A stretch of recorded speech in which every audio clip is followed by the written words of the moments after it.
Министр иностранных дел Даур Кови обратил внимание присутствующих на вопросы, связанные с предоставлением абхазской стороне тех площадок, на которых грузинская сторона имеет возможность обсуждать проблемы, связанные с Абхазией, с грузино-абхазским конфликтом.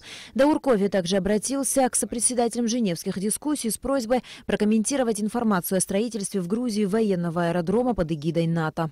Первый момент связан с моим обращением, которое я делал в адрес представителей организации, представителями которых вы являетесь. На прошлых дискуссиях это обращение было связано с возможностью предоставления абхазской стороне тех площадок, на которых грузинская сторона имеет возможность обсуждать проблемы, связанные с Республикой Абхазия, с конфликтом, который у нас был. Я по-прежнему выражаю надежду на то, что наше обращение оно будет услышано и будут приняты определенные меры, которые будут направлены на то, чтобы решить этот вопрос. Нас очень беспокоят шаги, которые предпринимает грузинская сторона в ее стремлении вступления в НАТО.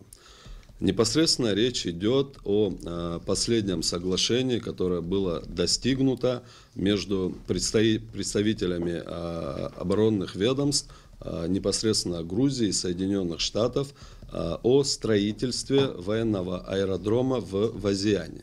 Мы считаем, что подобные действия грузинской стороны, они никоим образом не способствуют укреплению стабильности и безопасности в регионе. Представитель ЕС по вопросам Южного Кавказа Тойво Клаар отметил, что это очень важный вопрос, и уже давно назрела необходимость вывести женевские дискуссии на новый уровень, а также возобновить работу МПРИ. Спасибо. Я буду говорить в данном отношении от имени всех моих коллег. Мы очень рады вновь находиться здесь в Сухуми. Вы подняли очень важные вопросы, и действительно мы сейчас будем иметь возможность их обсудить на нашей встрече. Я также считаю, что нам в целом вместе нужно думать, как вновь придать очередную, скажем так, свежую силу женевским дискуссиям и подумать над тем, как возобновить работу МПРИ. Специальный представитель ОБСЕ по вопросам Южного Кавказа Рудольф Михалко также подчеркнул, что за последние несколько недель проделана серьезная работа по обсуждению новых идей, как сделать женевский процесс более прогрессивным. Спасибо большое. За последние несколько недель мы работали очень серьезно над новыми идеями, мыслями, как сделать женевский процесс более прогрессивным. Я считаю, что мы способны добиться успеха в этом отношении, и мы в данном случае ждем, конечно же, и вашей помощи, и инициатив с вашей стороны.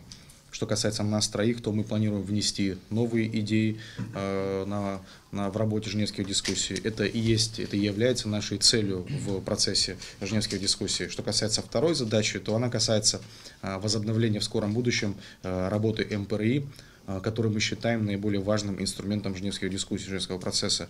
И, как я уже сказал, мы готовы внимательно выслушать вашу сторону, узнать, какие у вас мысли и идеи.